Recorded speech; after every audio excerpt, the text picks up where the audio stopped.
Kapag nananalangin kayo, huwag kayong tutulad sa ginagawa ng mga pakitang tao.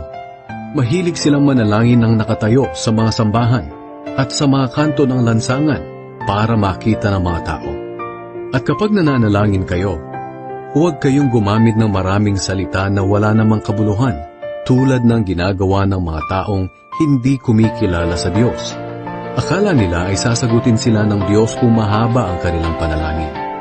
Huwag niyo silang gayahin, dahil alam na ng inyong Ama kung ano ang kailangan ninyo bago pa man ninyo ito hingin sa Kanya.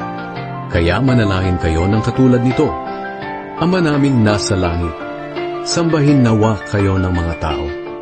Naway magsimula na ang inyong paghahari at masunod ang inyong kalooban dito sa lupa tulad ng sa langit.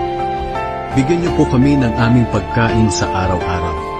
Patawarin niyo kami sa aming mga kasalanan, tulad ng pagpapatawad namin sa mga nagkasala sa amin. At huwag niyo kaming hayaang matukso, kundi iligtas niyo po kami kay Satanas. Sapagkat kayo ang hari, ang makapangyarihan at dakilang Diyos magpakailanman.